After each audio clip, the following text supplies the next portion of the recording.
Trezada se especializa en hacer pérgolas de aluminio maderado y espacios ideales para compartir. Visita su showroom en Tumbaco para diseñar el tuyo. Gracias Trezada por patrocinar este episodio.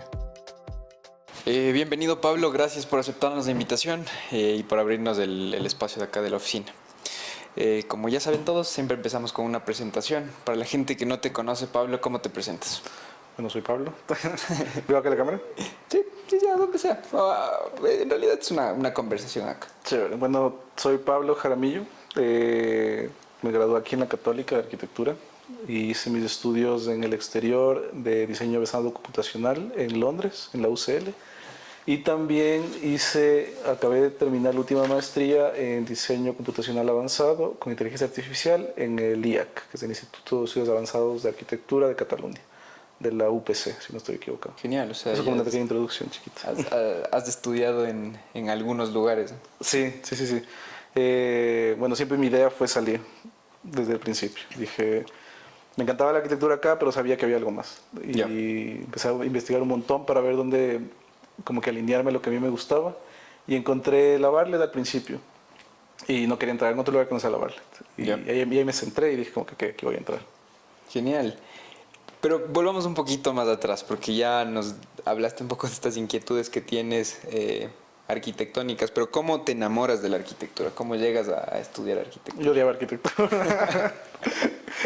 Odiaba la arquitectura. Yo desde chiquito estuve en temas arquitectónicos por mi papá es arquitecto. Sí. Y me iba a las obras con él. A ver, me encantaba el tema de la obra porque era todo sucio, entonces como un niño era como divertido estar en medio de los montículos de arena. Ajá, exacto, de arena, de subirme los andamios. Creo que es un gran juego que todos los que nos hemos relacionado en la construcción eso sí, nos ha pasado, ¿no? Estar en la arena. El olor del cemento, todo me encantaba eso. Pero odiaba en sí todo lo que era arquitectura. O sea, yo le veía a mi papá que era, o sea, bueno, que es constructor y decía, no, esto no me gusta. O sea, y yo toda la vida en el colegio decía, yo no quiero seguir esto. Que fea tu carrera, que ni sé qué.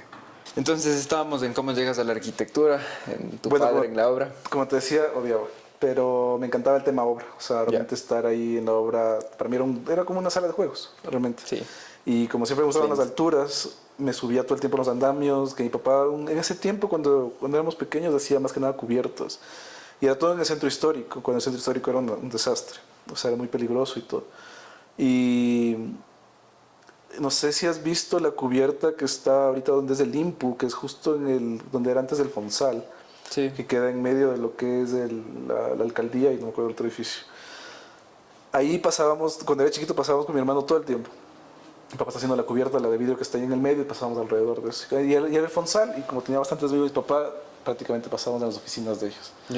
Y a mí no me gustaba el tema obra, o sea, para mí la arquitectura era obra. Claro, es construir, ese es el concepto que tenemos de arquitectura. Exactamente, y creo que es un concepto general que toda persona que no sabe qué es realmente arquitectura piensa que es construcción. Sí.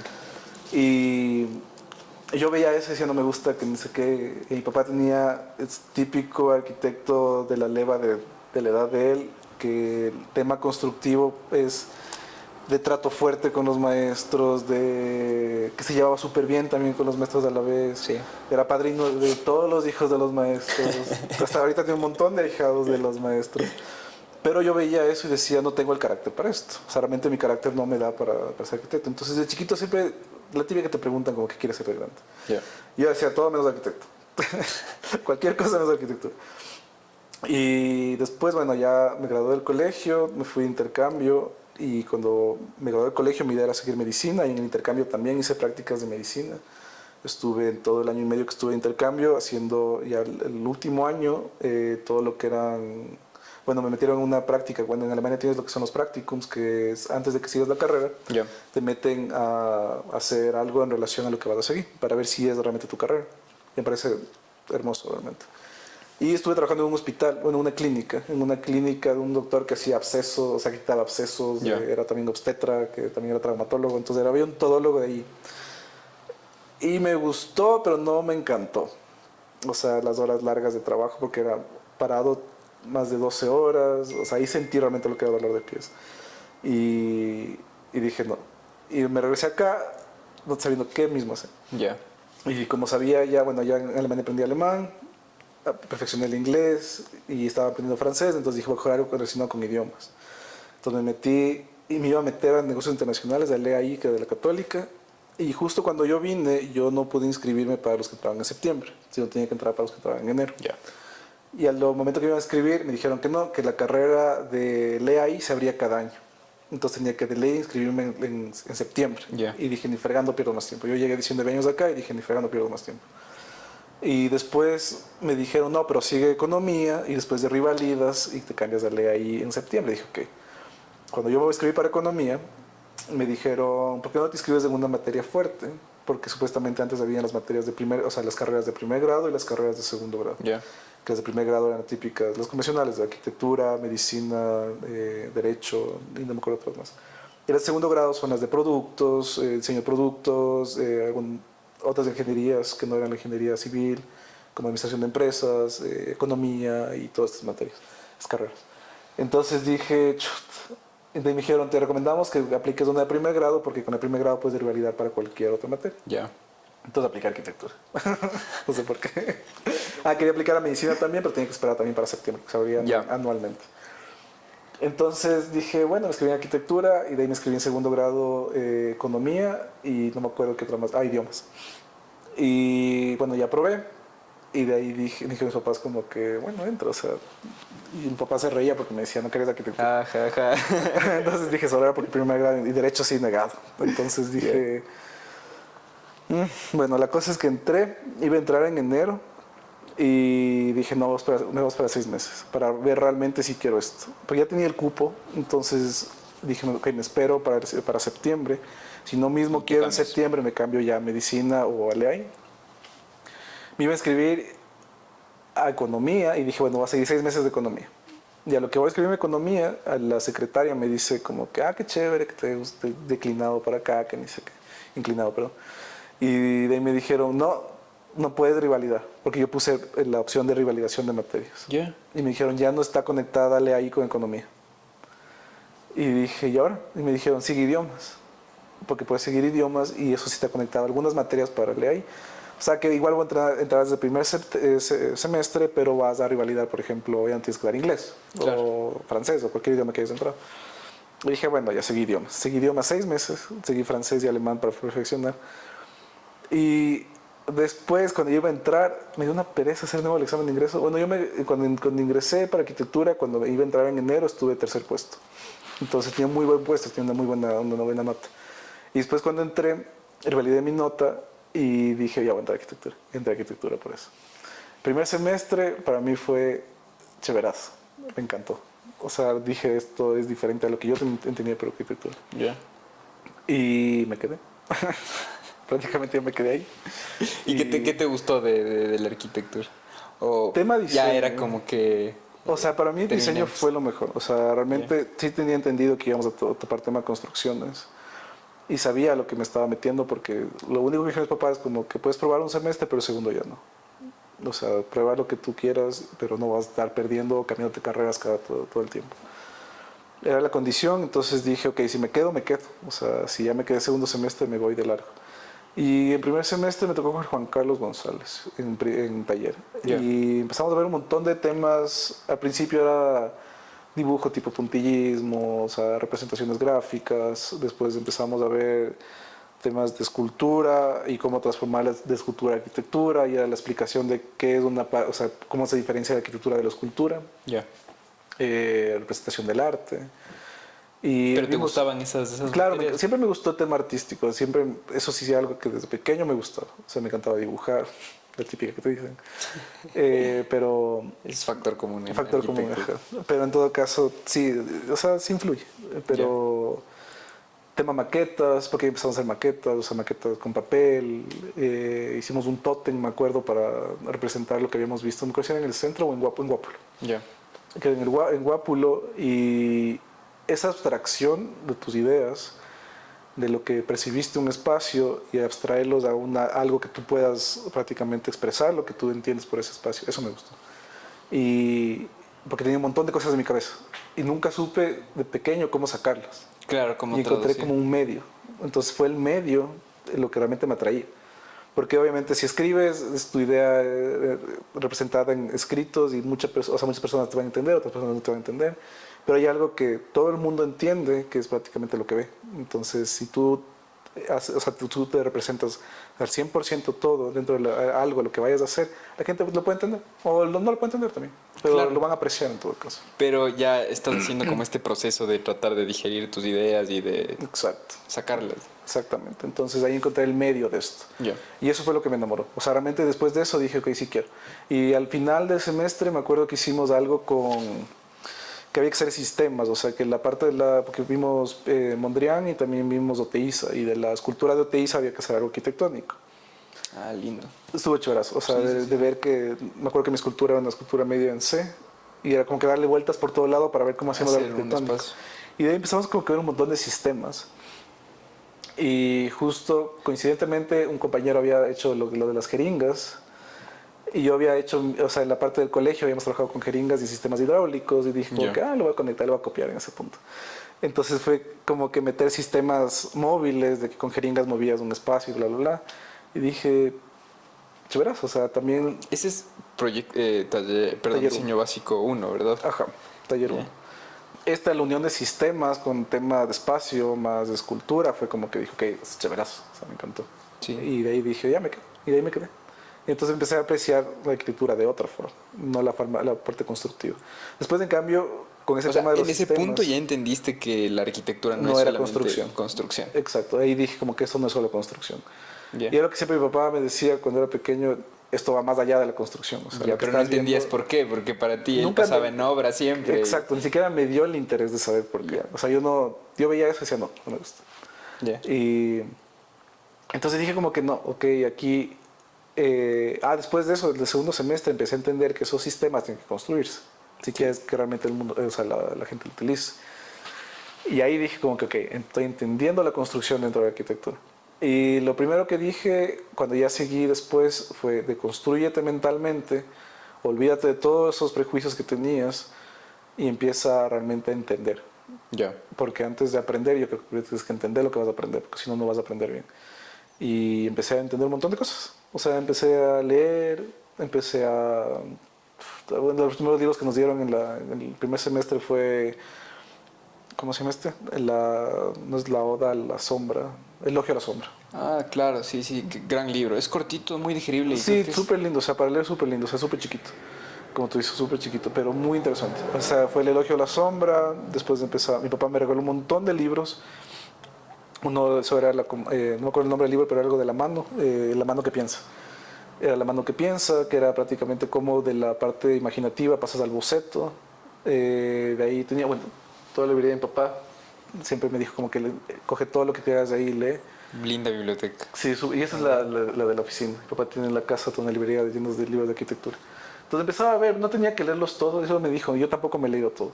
O sea, pero me sé exactamente todo lo que habla cada uno de los libros. Y me decía eso, no tienes que leer todo, tienes que entender primero. Entonces, cogía lo básico, o sea, de la revista de arquitectura, de Architecture Now, que solo veías obras, que tenía cierta explicación, Ya. pero no tienes que entender las obras, sino como que solo como que verlas prácticamente. Ahí me compré el Atlas de Arquitectura del 2011 en ese tiempo, que era un atlas gigante, un libro gigante que hasta ahorita tengo, que veías obras de las mejores obras del mundo en ese año. Entonces tenía ese atlas que podía ver todas las obras de arquitectura en todo el mundo. Y empecé con eso, o sea, realmente porque siempre me gustó leer. Y dije, ok, con la lectura yo entiendo más que visualmente. O sea, por más que tengas en las revistas o en todo lo que son libros de arquitectura visuales, Gráficos y todo eso. Sí. siempre tiene una explicación. Y es lo que realmente empecé a apreciar después, por ejemplo, con temas de revistas de arquitectura, que si no tenía una explicación de la obra, era solo lindo de ver. O sea, realmente era como ver una fotografía, no tenía ninguna explicación. Y eso era otra cosa. A mi papá le encantaba la fotografía. Nosotros tenemos miles de álbumes de mi hermano y mí desde que éramos chiquitos. Y mi papá siempre me decía, yo siempre traté de no captar el momento, o sea, no poner, por ejemplo, a alguien que se siente y te sonríe, sino como captar lo mínimo que yo veía y me gustaba de ustedes, y eso trataba de entender en la fotografía. Y hay fotografías de que hay una que estaba comiendo y tenía como que el huevo puesto en la cabeza, con un montón de fideos. Cuando me quemé con el tubo de escape del pichirilo de mi papá, que estaba justo y mi perrito me lamía y yo era llorando. Entonces, cosas así. Entonces dije, ok, ahí la parte de fotografía que mi papá me dijo, no mires la parte de la gente sentada riéndose, sino mejor ver las experiencias. Y es lo que me pasó lo mismo en los libros de arquitectura. Entonces veía la parte arquitectónica Y sí, me producía como que placer ver una obra arquitectónica, era lindo, pero si no había algo de fondo no me producía interés. Ya. ¿Pero a qué te refieres con algo de fondo? ¿Como una situación pasando en ese espacio o un No, texto? es más del texto, o Ya. sea, tema de texto, porque creo que en toda revista de arquitectura lo que más te presentan es la foto arquitectónica y de la obra, y Sí. cómo se ve en realidad la obra. Pero muy pocas realmente te explican cómo está la obra, o sea, qué fue el Sí. trasfondo social, histórico de la obra, por ejemplo, cómo se construyó la obra, en qué se basaron y todo. Y muchas cosas no entendía porque estaba recién comenzando la carrera y después como que empecé a no entenderlas porque hasta ahorita no las entiendo. Te soy sincero, como que a veces digo, a la revista solo te muestran lo lindo, pero no te muestran lo malo. O sea, porque para entender algo realmente tienes que ver los dos puntos. Claro, casi para entender una obra también creo que para entender desde todos los aspectos tienes que estar ahí, o sea, o vivir ese proyecto. Exacto, o sea, tratar de que estos libros que tú te estás informando, o revistas o lo que sea, te den una crítica. Y que esta crítica te diga, mira, esta obra se construyó así, pero tiene problemas de esto. Porque ahí entiendes mejor, o sea, Sí. porque dices como que inclusive sabes que no repetir. O sea, Exacto. inclusive para patrones dices como que okay, este patrón, este tipo de construcción no me sirve. Y bueno, tema de cómo meterme en arquitectura fue más por ese lado. Y de ahí, bueno, en clases ya fue, en cambio, el otro lado, que fue más del desarrollo ya de diseño, en el que todo lo que me daban me parecía bien, pero siempre era como que, ¿y? O sea, en taller venían y me decían como que, mira, vamos a ver esto, bla, bla, bla, bla. Hay que hacer algo así. Este es como que la descripción de lo que va a ser el taller. Esto es lo que les pedimos que hagan. Hagan. O sea, Ya. la parte ya tuya. Pero yo decía, ok, ¿y la parte teórica? O sea, yo voy a hacer algo de arquitectura, pero... Y justo y me acordaba lo que decía el primer semestre, que decían, tienes que tener cuidado en que no parezca una escultura. Y que tu espacio en realidad tiene que ser un espacio, que sea habitable y que ni sé qué. Y de ahí me repitieron lo mismo desde primero hasta octavo prácticamente, hasta sí, octavo, noveno, que decía que la arquitectura es útil, es funcional y es estética. Pero nunca hubo más allá de eso, o sea, había que tener una justificación, evitar caprichos, la forma de la arquitectura tenía que ser en relación al contexto, el tipo de arquitectura tendría que también venir de parte tuya, pero que tiene una razón, o sea, si va a ser una arquitectura brutalista, arquitectura moderna, arquitectura contemporánea, por qué y todo eso. Y eso era lo chévere porque te hacía pensar, no usar razonamiento crítico, que después aprendí, pero sí te hacía pensar. Y poco a poco veía, así que dice que en esa época no era tan famoso Pinterest, entonces nosotros prácticamente no nos tuvimos con Pinterest, hasta creo que octavo que lo descubrimos. Más Para mal. claro, era más referentes y que los referentes y los referentes y los referentes. Y eso era otro conflicto conmigo porque me decían que use referente, pero y que sacaba referente, que son análisis de referente. No todos los talleres, pero algunos sí nos pedían eso. Pero no había un análisis de fondo de referente, sino era como que más estético, o sea, Sí. más de funcionalidad y también de utilidad, pero La no teoría. había un fondo atrás. Sí, sí. O sea, yo sentía que había un vacío súper grande y no entendía el por qué, no sabía por dónde. Y te juro que traté de entenderlo y no lo encontraba. No encontraba el fondo, que cada taller tenía su, ¿cómo se llama? Su especialidad, por así decirlo, que depende del profesor que cojas, tenías un lineamiento y todo. Pero ninguno te daba una base teórica, ninguno te daba una base, o sea, una teórica fuerte, ¿no? Sí te daban Sí, una base sí, teórica, sí. pero no tan fuerte. Temas de estilo arquitectónico veías en la parte de historia de arquitectura, teoría de arquitectura, crítica de la arquitectura, pero inclusive en estas tres materias no veíamos realmente lo que era un estilo. Yo personalmente hasta que me gradué entendía lo que eran todos los movimientos arquitectónicos, todos los estilos arquitectónicos, pero la diferencia entre movimiento y movimiento y tipo de arquitectura me quedaba un poco en el aire. O sea, lo fui aprendiendo poco a poco, pero después fue como que, ok, esto deberían ayudarte como que a razonar. Y ese pensamiento tenía hasta que me gradué. Pasé a la maestría y se me rompió absolutamente todo eso. Porque, claro, aquí esperas que el profesor te diga todo lo que tengas que hacer. En algún Ya. punto. Claro, sí, sí, siempre hay como... Y eso es algo que creo que están tratando de romper ahora, porque Sí. yo estoy todavía en la academia y sí me pasa mucho que a veces nos piden como lineamientos de análisis y todo, pero ya no nos dicen como qué piezas gráficas esperan ni nada. O sea, si tú presentas tu proyecto como Como tú quieras. Como tú le... y como a ti mejor te parezca, o sea... Porque sí pasaba mucho también, y me pasó creo que en los primeros talleres que, claro, te pedían como 2 cortes, 2 plantas, o las plantas completas, de vistas, perspectivas y eso, y es como que tú te guías con eso, ¿no? Pero creo que no te enseña eso a razonar, sino... No, te enseña a copiar. Exacto, como mono ve, mono hace, pero Claro, no o es sea, la bueno, idea. copiar entre comillas, no le llamaría copia porque es diferente, pero te enseña como a seguir un cierto estilo de... O de los talleres, por ejemplo, a ver, hubieron talleres que sí me encantó que tengan una sola estética, Ya, pero sí le siento limitante, o sea, ahora le siento limitante. Antes era como que chévere, todo se ve igualito. Pero ¿dónde está el estudiante en eso de ahí? O sea, es prácticamente seguir lo que al profesor le gusta y como quiere que se vea su taller, pero no le deja al estudiante decidir por su propia gráfica. Y eso fue otro lío también cuando salí de la academia. exacto, ¿y qué pasa cuando sales justamente? Es como que, ¿y ahora quién me dice...? Claro, o sea, claro, lo primero que hacía cuando llegué, porque antes de entrar a la bar le hice ¿cómo se llama? Un premasterado. Ya, Y era justamente para romperme todo el tema de diseño y tratar de ingresar a lo que iba a ser este tipo de academia, que es una academia Ya. completamente diferente a la que le había acá. Y lo primero que pregunté, o sea, bueno, no hice un ejercicio al principio que te voy a contar, pero en todo caso, lo primero que pregunté después de esto fue, ok, ¿qué tipo de estética tengo que presentar? O sea, ¿cómo va a ser la representación gráfica? Porque nos presentaron un montón de proyectos con varios tipos de representación gráfica. Venían estudiantes de la carrera en sí, venían estudiantes que se graduaron, ya. y nos mostraban sus proyectos de grado y todos tenían una estética completamente diferente, pero era, lo más gracioso era que la estética del proyecto era muy similar a la persona.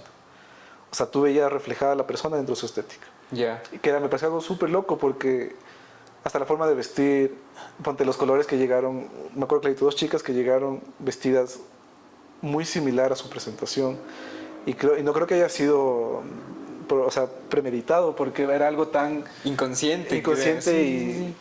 porque eran reuniones informales, o sea, de que el ayudante de cátedra trajo a sus amigos de que nos presenten sus proyectos, entonces era como que, oye, ven a presentar el proyecto hoy día. Y te das cuenta de eso, como que la representación gráfica de ellos era muy similar a su personalidad. Y me pareció loquísimo, o sea, me pareció súper chévere y dije como que, ok, eso nunca experimenté acá. O sea, acá siempre hubieron ciertas restricciones, tenías como que ciertos pedidos de que tenías que cumplir, por ejemplo, la típica planta baja general. Sí. Que planta alta, planta baja, planta que ni sé qué. Y de ahí tienes que presentar 2 cortes, 2 fachadas. Los renders que ni sé qué, que ni sé cuánto. Que la gráfica de los renders que sea como ustedes quieran, pero que no se vea mal. Entonces... Te cacho total. ¿Qué te deja la católica? ¿O qué se enseñaba en la época en la que tú estudiaste? Que no es una época lejana tampoco, pero... Claro, son 6 años. Pero... No, yo fui agradecido con la católica. Realmente todo tema ya educativo es muy bueno. Sí. No tengo nada que decir. Que vieron cosas las cuales personalmente a mí no me gustaban, era tema mío. O sea, muy tema mío. O sea, que temas de taller en lo cual no podía experimentar tanto, que había cómo experimentar, pero a veces te ponían muchas restricciones, de que, por ejemplo, si es algo curvo, la curva tiene que estar muy bien justificada. Pero son cosas que también te hacen pensar. O sea, no lo tomo como algo malo, sino es una crítica a la cual la Academia de la Católica tiene. O sea, eso es su forma de enseñar. Que no está mal, porque cada universidad tiene un alineamiento completamente diferente y eso es lo bueno de que cada universidad no sea igual a la otra. Sí. Pero temas, herramientas, todo eso realmente nunca, o sea, todo eso me ayudó en la maestría. Y después el tema este de saber criticar tu propia arquitectura y tratar de justificar todos tus proyectos, eso me parecía lo mejor que la Católica nos dio. Porque después saliendo, ese tipo de crítica en mucha gente no existía. Entonces sus proyectos no eran justificables en tema contexto urbano, por ejemplo. Ya. Eran muy justificables hacia adentro, no hacia afuera. Y lo típico de elefantes blancos, que haces un proyecto hermoso en medio de una ciudad en la cual tal vez no lo pueda recibir bien. Y esas críticas, en cambio, sí te ayudan un montón después de afuera. Porque afuera sí tienes las críticas, porque la típica de la Barley, y eso me he fijado en muchas universidades de Europa, cuando vas a tu proyecto, mientras está avanzando, tú tienes críticas y te vienen a criticar gente de afuera que nunca ha visto tu proyecto. Y la primera crítica es de una persona a la cual no sepa nada de arquitectura. Entonces, la persona tiene que entender absolutamente todo, que es lo mismo que nos decían acá. O sea, tu representación gráfica, tu forma de tu proyecto tiene que ser entendible por un niño. Para cualquiera. Ya. Para cualquier persona. Y que no sepa nada de arquitectura. Y eso era algo que la Católica sí me dio muy fuerte. Entonces, yo siempre trataba de que todos mis proyectos se entiendan. Y había gente que hacía unos proyectos súper lindos, pero que no se entendía absolutamente nada. Y la primera crítica que venía con personas que no eran de la academia era como que, ok, sí, ¿qué es? Entonces cuando en cambio veían, decían como que, ok, esto es, me parece esto. Y ahí vas como que moldeando un poco tu proyecto en relación al público. Porque al final es un usuario. El público también es un usuario. Sí, sí, Más sí. que nada en un proyecto académico es el primer usuario. Exacto, y de hecho no diseñamos solo para no diseñamos para arquitectos. No, exacto, no diseñas nunca para arquitectos. Exacto, sí, sí, sí. Claro, esa es la cosa, porque es algo que sí rescato demasiado de la academia de acá. Y de ahí, claro, de cada taller sí me llevaba algo. O sea, el bagaje de información desde primer semestre hasta décimo semestre es un montón. O sea, del primer taller, como te cuento, me encantó el tema de sistemas y funcionalidad. Del segundo, bueno, la crítica, tengo otras críticas del segundo, pero en todo caso hicimos el cenotafio de Eloy Alfaro aquí en el Parque Elegido, Ya. que me pareció súper lindo, el tema de cenotafios. Tercero, que vimos todo el tema de conceptual, que bueno, el profesor en esa época no era nada conceptual y trató de hacerlo conceptual y no lo logró. Pero En el taller de proyectos 1. exacto, no es el tercero, no sé cómo se Claro, llama. es que claro, acá tenemos como el taller de diseño básico 1, taller de diseño básico 2 y empieza proyectos 1. Es en tercer Proyectos uno, semestre. claro, Que, son claro, los ese es terceros. en el que te enseñan como la parte conceptual. De la arquitectura. Sí. Pero aprendí mucho de los otros paralelos. Ya. Aparte, en esa época, de mi grupo de amigos de la universidad siempre estuvimos súper juntos. En tercero tuvimos un desliz ahí, pero en todo caso pasamos bien después. Pero se juntaban todos para hablar del proyecto, porque supuestamente tienes que criticar a tu proyecto en el tema conceptual para que todo esté justificado. Sí. Y en mi paralelo no hacíamos eso, pero me juntaba con los otros paralelos. Ya. Entonces veía más o menos cómo era lo que ellos estaban aprendiendo. De ahí cuarto fue estructuras prácticamente. En quinto vimos vivienda, en sexto vimos urbano, séptimo, octavo que fue vertical vimos de nuevo vivienda, pero un tema un poco medio raro. En noveno y décimo ya fue tesis, que fue urbano arquitectónico. Sí. Entonces de cada uno de estos talleres cogí siempre lo que más me importaba, porque yo siempre siento que las personas aprenden lo que les importa. Sí. Si no te importa, no aprendes. Así de simple. Entonces yo decía como que esto me interesa, entonces eso voy a aprender. Y las demás cosas que no me interesaban era como que, ok, sí, está chévere. ¿Qué no te interesa? ¿Dentro de taller o dentro de la carrera en general? Dentro de la carrera. Por ejemplo, a ver, una materia específica. Historia de arquitectura me interesaba en un punto en el cual era chévere saber, pero no para seguirlo, por ejemplo. Ya. O sea, como conocimiento general, Como sí. cultura general, pero... Exacto, necesitas eso. Sí, sí, sí. Pero de ahí como para yo seguir historia, jamás. Ya. Eso sí, no, decía como que ok, eso no es lo mío. Entonces yo aprendía lo necesario porque necesitaba eso, obviamente, pero me quedaba ahí. O sea, como que ok, es la parte histórica, chévere, pero no quería indagar más en la parte histórica. De ahí, por ejemplo, pensamiento contemporáneo. Bueno, esas materias de relleno.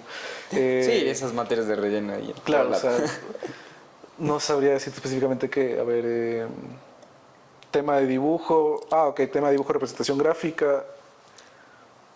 Me encantaba dibujar, pero a mi manera. Ya. Y que me pidan que tenía que ser una línea simple para un boceto específico. Y esas cosas me parecían muy restrictivas para tu propia también gráfica. Te estaban dando una gráfica que tienes que seguir y si no estaba bien dentro de esa gráfica, no estaba bien. Y eso me parecía una estupidez. Porque si mi línea es sucia, como decía mi profesor, es mi línea, no es la de él. O sea, que la de él sea limpia es su problema, pero la mía es así. Porque así me entiendo mejor yo. Eso eran temas los cuales me molestaban bastante. El tema de representación gráfica en todos los talleres me molestó. Porque teníamos que tener una representación gráfica de este tipo, que ni sé qué. Una camisa de fuerza prácticamente. Exacto, lo único que nos dieron un poco más de libertad fue en cuarto con David Barragán. Que sentí, yo cogí con David porque me encantó la parte conceptual con él y en cuarto en cambio ya no me gustó mucho porque ya no era David conceptual el Barragán asunto de los del Porto. Ah, te dio clases. Claro, Sí, en sí cuarto. sabía que estuvo él ahí. Estuvo en la Cato, no sé cómo si Ya no está ya. Ahora creo que más se dedican a hacer talleres afuera. creería que sí. ¿Cogiste taller con él? Cogí taller en cuarto con él. Wow. Que le hizo conceptual, era un taller estructural, entonces el lineamiento de ese taller era más, hicimos de montañita y teníamos que hacer una estructura para montañita. Y yo hice una madre nodriza, como todos le decían, que era, yo decía, la sombra une, así que voy a unificar todo por sombra.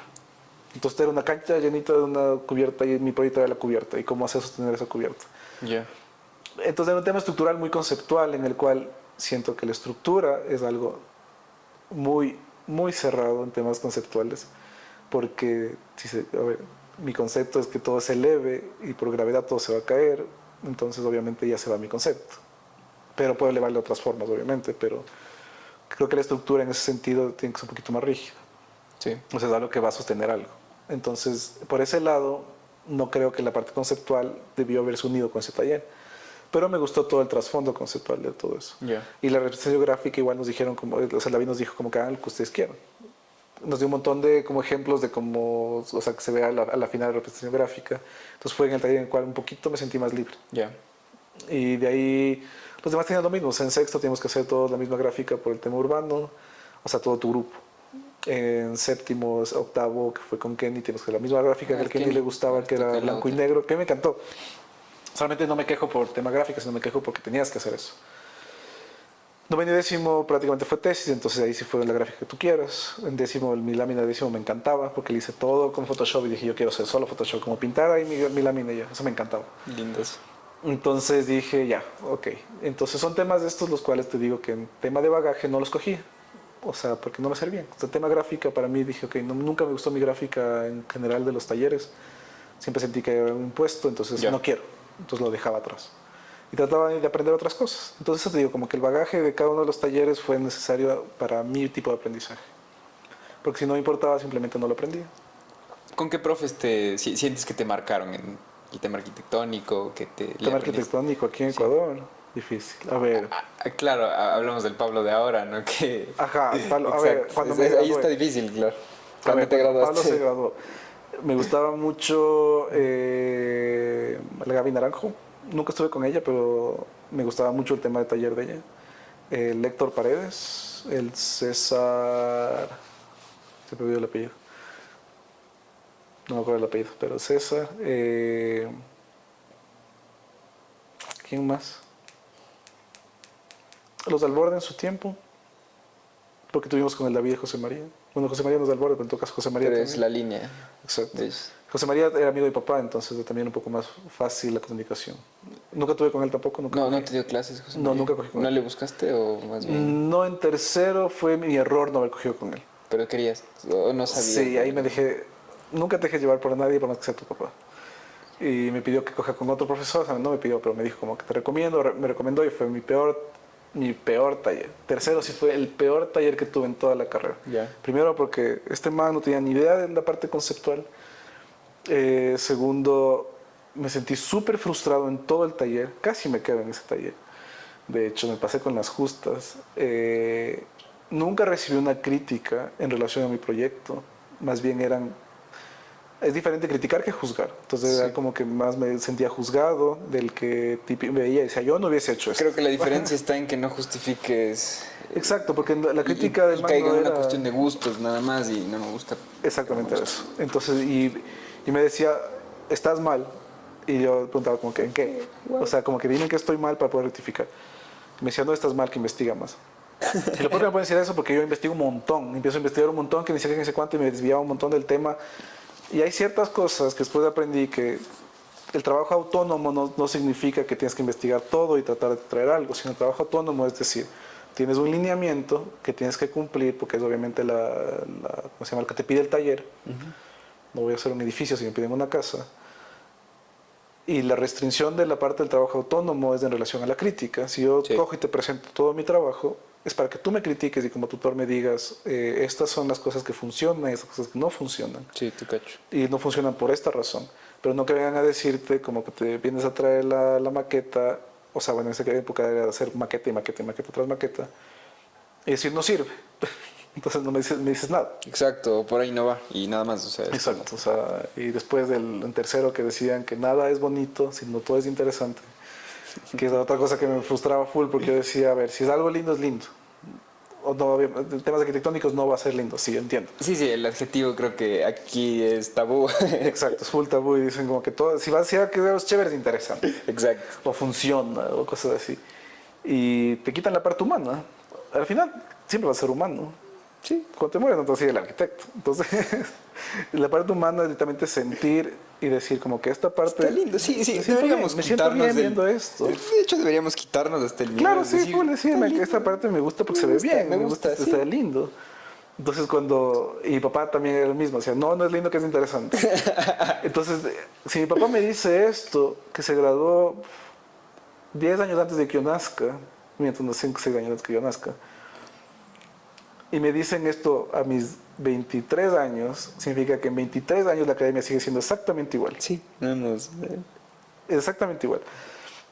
Entonces yo le pregunté a mi papá, ¿por qué nunca estás en taller? Y me dijo, porque en diseño tiene que enseñarte un profesor el cual esté ligado a la contemporaneidad. Yo te puedo dar historia, te puedo dar crítica, te puedo dar teoría, te puedo dar construcciones, te puedo dar instalaciones, todo lo que tú quieras. Te puedo dar, mi papá es especializado en rehabilitación, te puedo dar rehabilitación, qué patologías, todo lo que tú quieras de esto. Pero taller te debe dar a alguien que esté familiarizado con el contexto de ahora. Y me quedé así y dije, ok, interesante. Y cuando me dijeron exactamente lo mismo que mi papá me decía a veces, dije, ok, hay algo malo aquí. Sí. Y bueno, la cosa es que encontré esos patrones en varios profesores y trataba de evitarlos. Y trataba de jugar con otras personas. Y lamentablemente en décimo me tocó de nuevo con un patrón así, o sea, un patrón de Ya para aprendizaje de ese graduarte, tipo. Mi claro. padre era muy bueno en la parte urbana, pero arquitectónica era pésimo. Y el proyecto de arquitectura católica tenía que ser arquitectura. Y lo primero que nos dijeron, no puede ser un proyecto urbano, no puede ser un proyecto paisajista, tiene que ser arquitectura porque están graduados de arquitectos. Y entendía, o sea, al final sí, está bien. Pero mi proyecto fue urbanísimo y después al final la parte arquitectónica, cuando ya no mismo pude entenderme con el profesor, dije, ok, hasta aquí. Y dice todo lo que yo quise. Y me acuerdo que en la defensa de la tesis, el man, lo primero que dijo, porque después de la deliberación del jurado, que para él también fue una sorpresa el proyecto porque no había revisado hasta el final. Busqué revisiones por todos otros lados, busqué revisiones por profesores que yo me sentía a gusto. Y decíamos como que, ok, vimos esto, que ni sé qué. Y varios lineamientos. Yo estaba mi tesis fue en varios informales y dije, ok, este man no tiene idea de lo que es una arquitectura informal, voy a ir por personas que saben de arquitectura informal. Entonces me pregunté un montón de gente y me hacía revisiones por ellos, les pedía como que por favor dame 10 minutos de tu tiempo, revisa mi proyecto y veía con ellos mismo todo. Saqué un montón de cosas súper chéveres. O sea, mi tesis fue larguísima porque saqué un montón de información. Y cuando recibí esta respuesta en la defensa de la tesis, como que también fue nuevo para mí porque no había revisado esto, me volqué de nuevo a la parte académica y dije como que eso tampoco debería pasar. O sea, yo no tengo que, si tengo un tutor, no tengo que, o sea, por definición propia sí puedo hacerlo, revisar por otras personas. Pero si tengo un tutor debería ayudarme específicamente él. Sí. Y que me venga a decir al final de la tesis que también es sorpresa para mí. Y que por suerte está bien, prácticamente. Sí, por suerte fue una sorpresa para bien, loco. Ajá, porque pudo haber sido del otro lado también. Porque la firma de él, porque tenemos, en la católica te piden 4 firmas, la sustentable, la paisajista, la estructural y la arquitectónica, que es su tutor. Le dije firma. Ese es mi proyecto, firma. Y de ahí, bueno, un poco de roces por el tema de medalla de oro, pero entonces solo me firmó y ya me mandó. Y así me gradué. Entonces dije como que toda la academia traté de evitar esos patrones. Me tocó el décimo en mi proyecto de tesis, pero como estudiante tienes que también tener la capacidad de decir, ok, no me sirves, o es graduarme y aprender por mi manera, o quedarme en las mismas, hacer lo que el man quiere y salir por ahí, o simplemente retirarme. Tienes esas 3 opciones, de sus matices de otras opciones, pero en todo caso, para mí no era una opción ni no graduarme, ni esperar, ni hacerle caso. Entonces me vi por todos mis lados.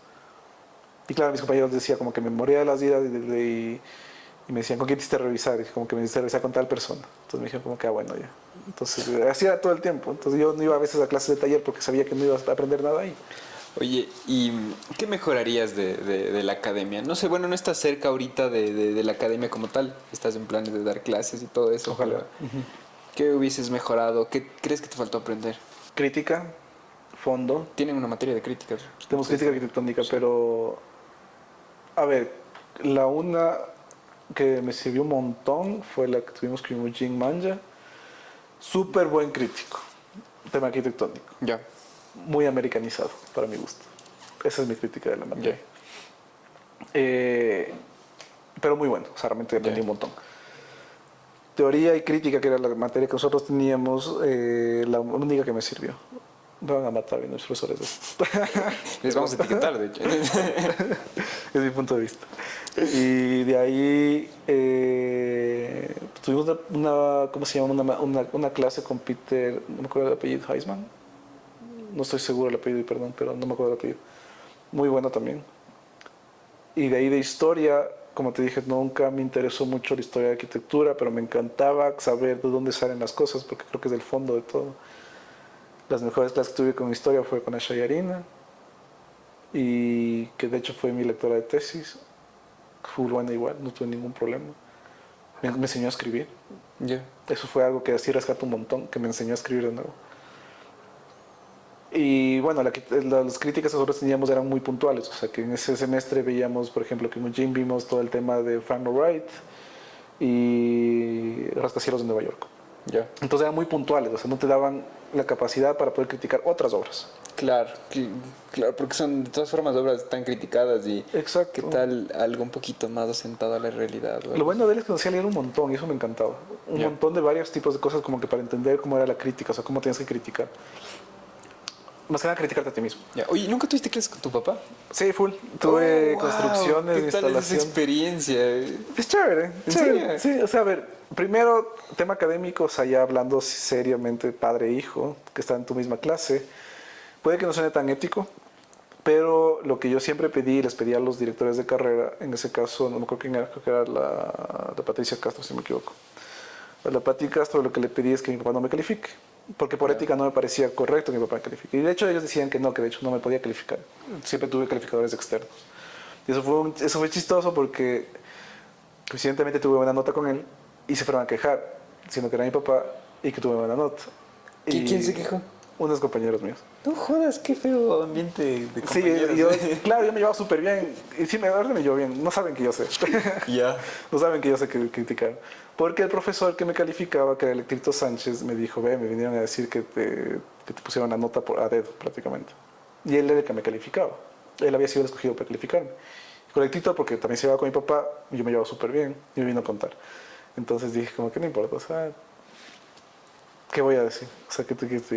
Y de ahí tener clases con mi papá, chistoso. Al principio, la primera clase sí fue... Vela, mi papá dando clases, era exactamente el mismo que me hablaba en la casa, en lo cual o sea, realmente eso fue muy chévere, porque Sí. nunca sentí que él cambiaba. Ya. Entonces, el mismo trato que yo recibía, tema personal, era el mismo trato en la clase. ¿Cómo es ese trato? Eso es Con mi papá somos súper abiertos, entonces realmente es un trato no convencional de padre e hijo, sino es más como que tuteadas, de puteadas y todo. Wow. Y en la clase también. Y él era exactamente igual como me trataba a mí con todos mis compañeros. Entonces, por eso siempre los alumnos de mi papá antes generalmente trabajaban después con él. O sea, cuando mi papá tenía obras en ese tiempo, siempre estuvieron ¿cómo se llama?, trabajando en la oficina. Entonces, conocía un montón de alumnos de mi papá.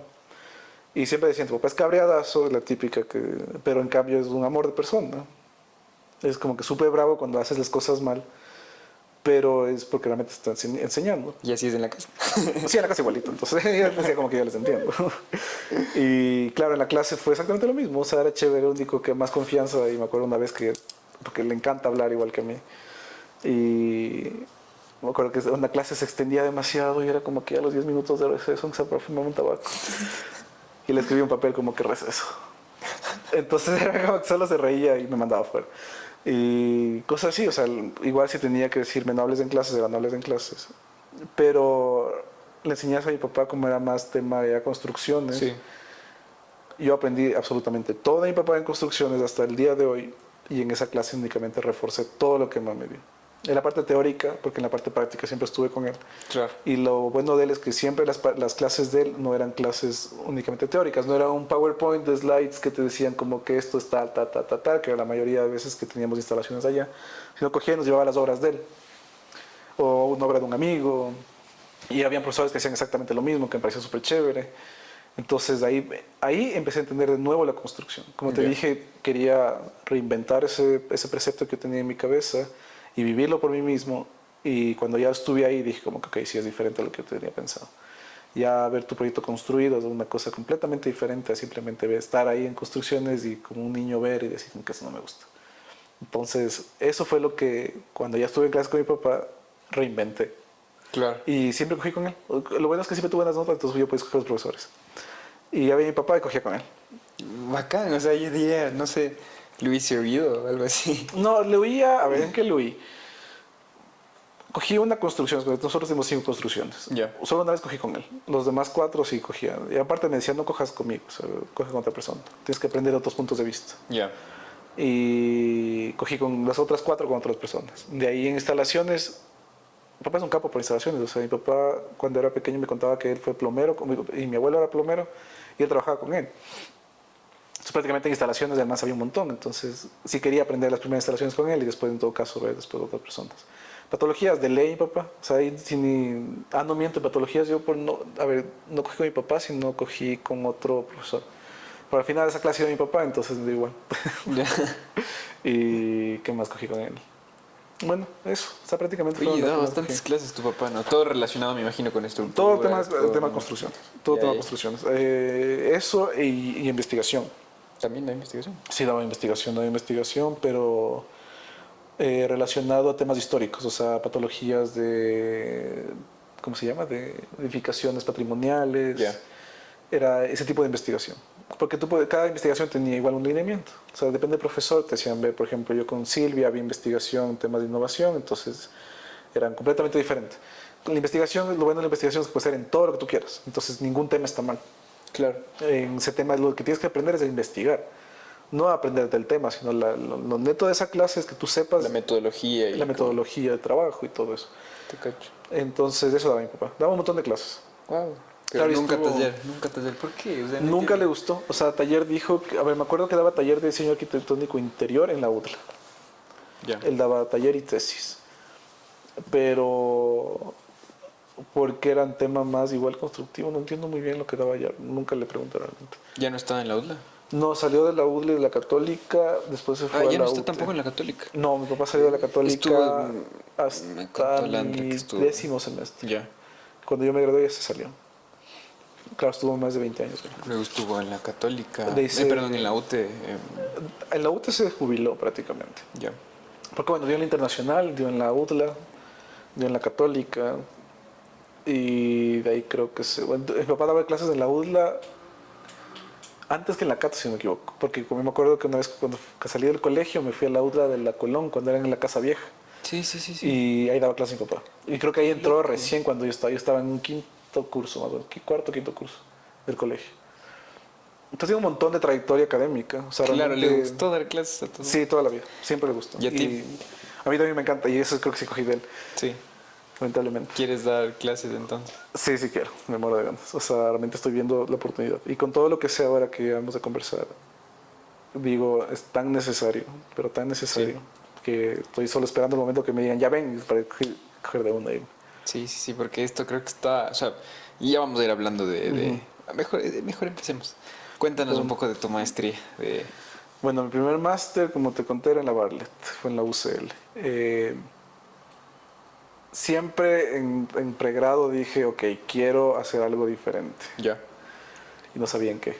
No tenía idea en qué hacer, que ni sé qué. Y me encantaba, siempre me encantó el tema tecnológico, me encantaba el tema de softwares, ¿Desde el colegio o desde la...? toda la vida. Ya. Me encantaba eso, o sea, desde el punto en que, o sea, lo más chistoso es que mi tía hace un tiempo tenía una tienda.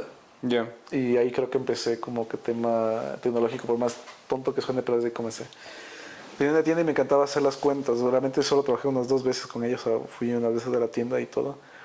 Y era la caja registradora, Ya. en la cual yo ponía 25, me dieron $25, tenía que haber vuelto 15. Ya. Tenía que registrarse en la caja porque eso era el inventario de ella. Y eso de teclear me encantaba. O sea, eso es lo que me encantaba. O sea, realmente me apasionaba el teclear. Y siempre decía, a ver, el AutoCAD era chévere porque yo ponía como por ejemplo PL y era Polyline. Y Sí, podía sí, hacer la sí. PL. Pero ponía un comando y creaba algo. Exacto. Y eso me encantaba, o sea, no te imaginas, o sea, yo disfrutaba hacer las cosas en AutoCAD, porque solo por el tema de comandos. Aprendí Revit y sí le dije la mierda de AutoCAD.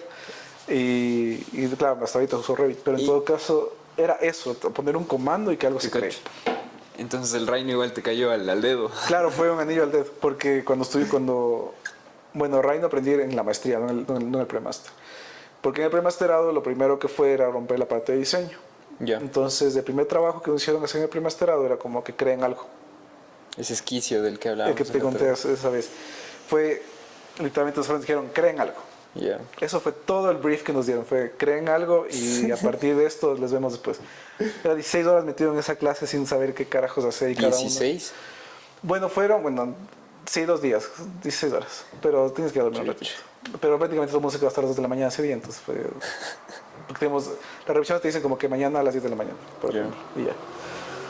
La cosa es que cada uno empezó a crear un montón de cosas diferentes y la idea era, y lo que nos dijeron, la primera cosa que nos dijeron, nunca vean al de al lado. O sea, si están como que ofuscados, salgan, pero nunca regresen a ver el trabajo de la otra persona, porque te da una idea de lo que está haciendo esa persona. Y ya te da un precepto que tal vez... Intuitivamente tú vas a ver, sí, como que puta, está mejor que lo mío. Voy a hacer algo así. Ese es el peor error que puedes hacer en diseño. Y es lo que nos dijeron al principio. La única cosa que les decimos que no hagan es eso. Y de ahí nos dieron un montón de cosas, que vayan a la cortadora láser, que tengan la impresora 3D. Nunca en mi vida había visto una impresora 3D. Todo eso. Lo único que hice fue coger papel, porque era lo que más sentía cómodo con eso. Y empecé como a hacer un montón de destajes en el papel. Y de ahí solo dije como que, ok, la sombra. Porque me acordaba el primer semestre del elogio a la sombra. Y fue eso, o sea, prácticamente mi creación fue la sombra de lo que producía el papel. ¿Y qué producía? No me acuerdo, o sea, tengo la foto ahí en el celular, pero eran como que... Si tenía, Porfa, nos pasas la foto para sí, poner claro. ahí que... Tenía como que el papel, y de ahí me acuerdo que para que se pare el papel, obviamente, le ponía como palitos y le amarraba con alambre de cobre, porque había un montón de materiales. Yeah. Y no había alambre porque quería amarrar el papel de esta forma, entonces amarré con el eso, tenía foam board, me acuerdo, entonces puse con un montón de cosas y de ahí mientras yo movía había un foco, me acuerdo que las paredes de la Barle tienen siempre focos de spots porque siempre hay exposiciones. Ya. Entonces movía ese foco a cualquier lado, veía así, decía como que eso me gusta y toma foto. Entonces esa fue mi exposición de fotografías de lo que había hecho en la pared. Era lo único que hice. No tenía tiempo y dije, voy a hacer algo. Dije, no me meto en la computadora ni fregando. Mi computadora en ese tiempo era una Dell viejita que me sirvió toda la carrera que le amo con mi vida. Todavía está de Claro, reliquia. hasta ahorita sí. Tenía Revit. Dije, no voy a poner a hacer plantas cortas fachadas ahorita ni mierdas. Tengo 16 horas para acabar esto. Y dije, algo con las manos. Oye, ¿la entrega podía ser digital? Lo que tú quieras. Hijo de... Literalmente lo que tú quieras. O sea, O sea, no te dijeron nada, en pocas, o sea, entonces te dijeron hagan algo. No había ninguna restricción y tampoco había ninguna... Oye, y te das cuenta de que era todo lo contrario, o sea, bueno, era como todo lo que odiabas de la Cato, Claro, esto, de la camisa de fuerza, acá es como que solamente te soltaron. Pero me dio... ahí fue amor-odio. Ya. Porque en cambio Exacto, dije, sí, porque a mí también, o sea, nadie me dice uno que tengo que acostumbrado hacer. 10 semestres a que te den como el brief Claro, y todo ¿no? eso. ¿Cachas que el esquicio que nosotros tuvimos aquí en la Cato, que fue un esquicio de un día, nos llevaron a la Mariscal, no, ¿hacia la Mariscal? No me acuerdo si era la Mariscal o la Foch. Ya. Así la Foch, la Mariscal. Nos llevaron a la Mariscal, prácticamente. Nos llevaron a la Mariscal, nos dieron un terreno y dijeron, haga un proyecto de escuela. ¿Qué esquicio es eso? O sea, realmente después entendí lo que era un esquicio, que tú tienes que pensar lo que tienes que poner ahí. Todo el mundo hizo una escuela. Me acuerdo que algunos pusieron vivienda. Loco, todo eso. y me acabas de romper la cabeza porque para mí un esquicio era eso también. A mí me han hecho hacer esquicios igual. No, porque realmente la palabra... Claro, ese es el problema. Porque verás, aquí te dicen, por ejemplo, va a ser un esquicio. Yo no tenía idea de lo que era un esquicio. Y hasta el final nunca me puse... Ni siquiera busqué en el diccionario qué es un esquicio. Entonces, yo decía, esquicio, ok, chévere, que dice que... Y cuando me dijeron, en cambio en inglés, esquicio es bootcamp. Ya. Y me quedé así, dije, campo de concentración. ¿Qué carajos? O sea, no es esa la traducción exacta, pero para mi cabeza era un campo de concentración. Y de ahí vi que Internet Bootcamp es prácticamente algo repentino que te sale de la nada y que tienes que trabajar con eso, con lo que tengas alrededor, porque tienes que generar un refugio, prácticamente. A que me digan que tengo que hacer una escuela, a que me digan que, no tengo, que puedo hacer absolutamente todo lo que yo quiera, es una diferencia muy grande. Y ahí me di cuenta que los esquicios que te dicen acá de hacer un proyecto específico no son esquicios, simplemente te dicen que es un esquicio por el tema de la informalidad del asunto, la formalidad del asunto, perdón, pero es algo completamente diferente. Lo que te dicen aquí es hacer un proyecto en 5 horas, pero no te dejan pensar. Y te dan lo máximo que te dicen como que la base es una escuela, pero tienes que poner lo que tú quieras después. Te siguen limitando. Ya tienes un programa establecido. Entonces, bueno, lo que pasó allá fue que éramos 17, como te contaba, un amigo iraní no pasó porque literalmente el man se puso a hacer un proyecto arquitectónico. Todos hicieron algo arquitectónico, pero en relación a otras cosas. Como te decía, cada uno tenía su gráfica, uno hicieron en la computadora, había un man que era un máster en Rhino, hizo en Rhino unas cosas estupidísimas, chéverazas. Dibujaron algunos. Una chica hizo una cosa hermosa con papel igual, que era una chica china, que hizo una mini ciudad súper linda, pero una ciudad súper rara. Entonces, cada uno hizo una cosa completamente diferente. y lo que realmente todos cumplimos, menos el chico iraní, que realmente él sí estuvo como que revisando de todos y creo que también se fue el mal. Él sí, él no pasó la parte del premasterado, le dijeron que muchas gracias, pero que realmente no iba a poder ingresar a la Bartlett y que, claro, feo porque el primer día que te digan eso es feo, porque obviamente le iban a regresar todo el dinero y pero que Es que claro, le te recomendaban rechacen a otros esto, ¿no? tipos de carreras, o sea, de dos tipos de universidades, que no sé qué. Bueno, pasamos el resto y de ahí fue otra matanza. O sea, fue una ruptura de preceptos grandísima. El premasterado en diseño y una certificación en diseño y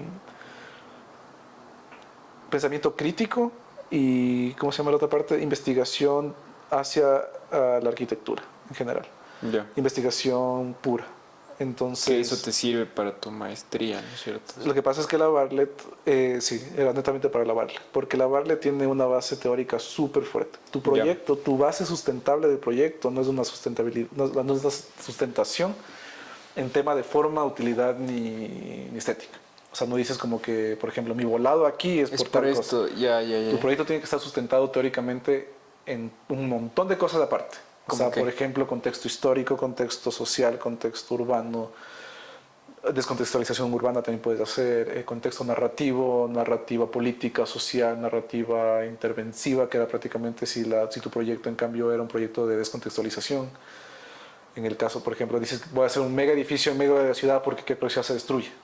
Inclusive un proyecto destructivo era válido, porque tenías que sustentar la parte porque destruye la ciudad, por ejemplo, pero era válido.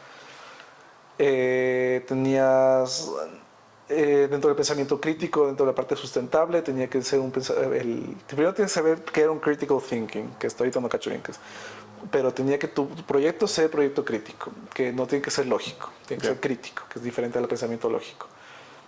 ¿Qué más sustentables? Esos son los puntos que más o menos tenían generalmente todos los proyectos sustentados, pero es mucho más a fondo de lo que nosotros vimos alguna vez aquí. Había Claro, análisis porque de acá referentes también, lo que, pero lo otro que te nivel. hacen justificar es solamente...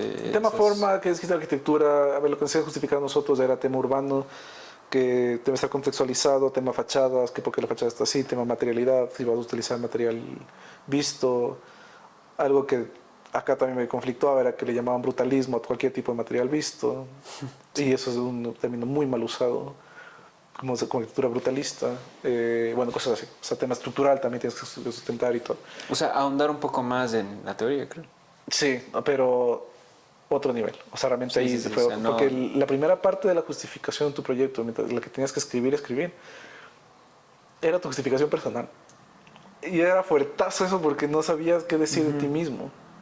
O sea, como tú como diseñador, porque lo que decían ellos que la esencia del proyecto no después del usuario Sí. es el arquitecto, porque estás tú diseñando un proyecto, o sea, realmente de tu proyecto arquitectónico no vino tu mamá a ayudarte, no vino tu papá a ayudarte, no vino nadie a ayudarte, es tú el que estás diseñando. Entonces, prácticamente la esencia tuya debe estar plasmada en el proyecto. Sí, oye, y en eso sí creo que se relaciona mucho con el arte, ¿no? Sí, ese es un tema ya también. Sí, después Un topamos poco eso. ajá, ya después es un tema conflictivo. Pero decían que si no veían tu esencia en el proyecto, no vas a poder nunca ser un buen diseñador. Porque primero tienes que juzgarte a ti mismo, tratar de que tu esencia sea una esencia válida, porque si tu esencia como diseñador representa una arquitectura mala, entre comillas, o sea, una arquitectura no funcional, no útil, nada de esas cosas, significa que algo mal dentro de tu proceso de diseño está. Y fue criticado eso, o sea, realmente esa era la parte que más te criticaba. Y la esencia de diseñador no es tan romántico como suena, no es del típico, no es como que fui bailarín o fui, no sé, que pianista cuando era chiquito y a través de esas sensaciones musicales creé esto. Nada que ver. Ya. O sea, no es nada romántico. O sea, yo pensé que era algo muy romántico porque como nosotros somos de esencia, crees que es algo más de, no sé, sentimientos. Sí. Nada que ver, era prácticamente como todos tus fondos, o sea, como todo tu trasfondo lógico arquitectónico que tienes, te ayuda a crear una composición la cual esté justificada dentro de todo el marco teórico que tienes detrás del proyecto. Ya. Y todo el marco teórico no tiene que hablar absolutamente nunca del proyecto, o sea, eso es lo más difícil, porque no puedes justificar el proyecto con tu marco teórico. O sea, por ejemplo, tú no vas a decir que tu proyecto está justificado en tema histórico porque hiciste en el centro histórico un terremoto lo destruyó y que a través de todo lo que fueron los asentamientos incas quieres quitar la parte de la colonización y hacer algo de nuestros antepasados, por ejemplo. Ya. Eso es justificación del proyecto. Sí. Pero la ya. parte de la justificación detrás del proyecto era en el cual tenías todo un marco histórico, por ejemplo, hablas de la modernidad y que la modernidad fue dentro de la globalización lo que mató la arquitectura vernácula. Ya. O sea, si quieres hablar de vernacularidad. Y hablas de todo este trasfondo histórico, de toda la parte de modernidad, y pones como caso de estudio tu proyecto, en el sentido de que dices, describes 3 proyectos que les pasó esto. Y dentro de estos 3 proyectos, tú explicas el tuyo, diciendo como que de estos 3 proyectos, que son mis referentes, que están explicados dentro de este marco teórico que yo tengo, mi proyecto ¿cómo se llama? No tiene, o sea, está tratando de solventar ciertas cositas. Pero no dices nunca mi proyecto, sino dices el proyecto que estás supuestamente presentando está sustentado en esto. Ya, o sea, más o menos te voy entendiendo y podríamos decir que es más o menos la forma en la que justificas como casi que tu concepto o algo así. Prácticamente. Sí, ¿no es cierto? O sea, es como ir más atrás, porque normalmente el concepto justifica como la arquitectura o algo así. Todo supuestamente. Exacto, pero entonces esto es como ir un justificativo más atrás que... Es más sustentado. Exacto. Sí, aquí me conflictaba el concepto. Ya aprendí lo que es la narrativa, que es prácticamente otro tipo de concepto. El concepto aquí estás en el punto en el cual tienes tu concepto, como puedo decir, de arquitectura elevada. Y todo tu proyecto tiene que regresar al concepto siempre para ver si estás dentro de tu base conceptual. De lineamiento y de fuerza, como le quieras. Exacto. Entonces, por ejemplo, tu estructura tiene que ser basada en tu concepto. O sea, si es de elevado, tienes que ser volado. O sea, me invento. Y así todo tu funcionalidad, que todo, inclusive mobiliario nos decían que tiene que estar basado en el concepto y todo. Cuando yo quise implementar el concepto allá, porque hay algo que aquí me regí muchas veces.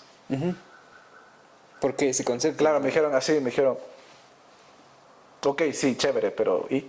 Porque el concepto... Ajá, me dijo, pero ¿y entonces tu concepto en qué se basa? Todo mi análisis urbano, que dice que bla, bla, bla, y mi análisis del sector, que dice qué. Ok, y tu narrativa, y cuando me dijeron la primera vez narrativa, me quedé así, como que narrativa de qué. Y se rieron porque obviamente estaban enseñando un nuevo tipo de diseño. Y me dijeron narrativa, ¿cuál es tu narrativa de parte de tu concepto? O sea, tú me dices que, o sea, chévere tu concepto. Me acuerdo que en esa época el proyecto que yo hice en eso era romper la caja. Tú puedes elegir cualquier lugar de Londres para poder hacer el proyecto. Yo escogí el parte del Parque Olímpico porque como todo escenario olímpico o de fútbol en general, o de cualquier tipo de deporte, crean un montón de cosas gigantes que sirven para ese punto y después se vuelven en desuso, como pasó en el Mundial del Brasil, como pasó también en un montón de parques olímpicos en el mundo. Creo que lo único que se utiliza bastante bien es en Colombia, que crean unas avenidas súper grandes para que abarquen todos los Juegos Olímpicos y de la nada no saben cómo integrar de nuevo eso con la ciudad y se quedan como espacios inutilizados. Sí. En Londres pasó algo similar, pero no del todo. Pero lo que generó los espacios olímpicos fue que pusieron en Hackney, que era un barrio súper conflictivo, Ya. y que generó una gentrificación estúpidamente grande. Entonces, con este tipo de gentrificación, lo que pasó con las pequeñas poblaciones que vivían en Hackney, que eran generalmente poblaciones migrantes, era el desplazamiento. Claro. Entonces, mientras más cerca había una avenida, más desplazada estaba una población, porque de repente, porque reactivaron todos estos espacios, en la parte urbana la reactivación fue muy buena, o sea que eran barrios súper conflictivos, demasiados problemas sociales y todo, y lo que hicieron fue reestructurar todo el barrio. Pero no reestructurar en el sentido de que votaron todos, sino simplemente dijeron como que, ok, aquí va a haber gente extranjera, tratemos de que la gente ingrese a los barrios y que estos barrios se beneficien de la gente extranjera. Entonces empezaban a crear un montón de avenidas para que la gente empiece a ingresar hacia los barrios, de que calles más accesibilidad en calles hacia la parte interna de los barrios, que tenías que exponer estos barrios para que la gente también, en cierto punto, funcione en forma de ancla, que la gente diga como que, ok, va a venir gente nueva, mejor voy a mejorar mi casa. Sí. Tema de industria, quitaron la parte de industria y movieron hacia otra parte de Londres y cosas así. Con tema de gentrificación, estas avenidas lo que hicieron fue crear este tipo de gentrificación. Después todo se hizo carísimo. La gente ya no podía vivir ahí, les tocó moverse a otro lado. Esa es la parte mala de ese proyecto. Y este espacio donde justo estaba el Copper Box, que es una caja de cobre prácticamente, donde está el escenario de vóley y básquet, si no me equivoco, yo aparte un gimnasio. Yo decía, ok, voy a romper la caja. Y le voy a dar de nuevo este espacio a lo que la población que todavía existe en ese lugar tenga todavía ese espacio como que de interacción. Entonces mi concepto era romper la caja. Y yo les explicaba lo de la caja, que me dice, ok, todo lo que te acabo de explicar ahorita. Pero me falta entender qué carajo es la narrativa, porque para mí esa es tu narrativa. Claro, ese es lo que te acabo de decir es mi narrativa. Entonces me quedé así y le explicaba, yo como que ok, está justificado el por qué quiero romper la caja. ¿Y tu narrativa? Y me quedé viendo y le dije como que, te acabo de decir. Me dijeron, no, eso es tu concepto.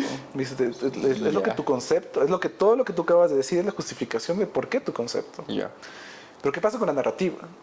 Entonces les dije, perdón, no te entiendo. O sea, realmente no tengo idea de lo que me estás diciendo, que dice que es algo un poco, se critica un poco a la Bartlett por esto, de hecho, por el tema narrativo. Porque en cambio te dicen, ¿cuál es tu pensamiento crítico en relación a lo que acabas de decir? Y el pensamiento crítico yo decía como que sí, es del problema, identificación del problema y a través del problema lo que yo voy a proponer. Me decían, no, el pensamiento crítico es, tienes tu concepto, entonces me dice, tú te vas a hacer un concepto, ok, quiero romper la caja. ¿Por qué en cambio no creas otra caja? ¿Por qué en cambio no subes la caja? Entonces ese es el pensamiento crítico hasta para que critiques absolutamente todas las opciones para que la tuya esté justificada. Y después atrás del pensamiento crítico viene la narrativa. Me decían, tienes un barrio histórico, ¿qué pasó antes de esto de aquí? Entonces me dijo, ve la parte de migraciones, consigue la narrativa para la parte de la investigación de todo lo que son las poblaciones, y anda más atrás de eso, me dijo, y de ahí me dijeron como que no le veas como Hackney, vele Londres, o sea, me dice, es un barrio dentro de una ciudad. La narrativa es de ciudad, no de barrio, porque de lo macro tienes que ir a lo micro, después de lo micro tienes que de nuevo salir a lo macro.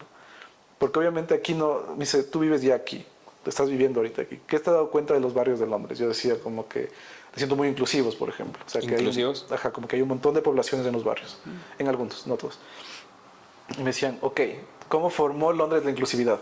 Y a mí me tocó revisar como literalmente, o sea, investigar cómo Londres empezó a tener, por ejemplo, la población africo-caribeña en la parte de Hackney, por qué estaba la africo-caribeña en Hackney, no estaba, por ejemplo, ¿cómo se llama? En York. Y por qué no estaba en Clapham, y por qué no estaba en tal lugar, y por qué hay poblaciones específicas en ciertos sectores y todo eso. Pues mi narrativa te empieza a decir como que la parte histórica, y de ahí después, cuando encuentras una población específica para que tu proyecto funcione, ¿cuál es la narrativa de la población? Costumbres, que ni sé qué, que ni sé cuánto, que bla, bla. Y es todo lo que vemos nosotros acá, pero tú tienes que narrarlo. Y ahí fue la primera vez que de nuevo empecé a escribir para y narrarlo, o sea, como una especie de marco teórico, o sea, así mismo en tercera persona. Algo así, pero la idea de que la narrativa era que tú lo puedas escribir para tu parte investigativa y después graficarlo.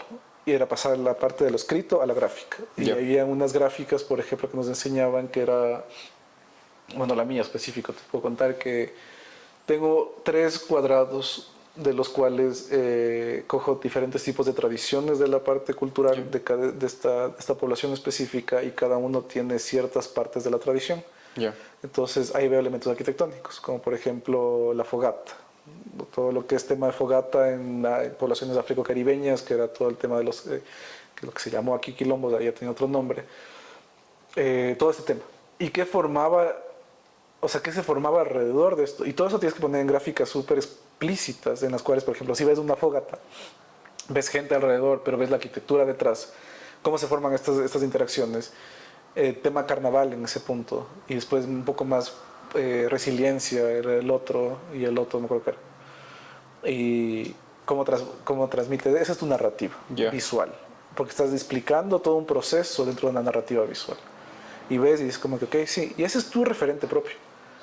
Y es el único referente que te puedes basar.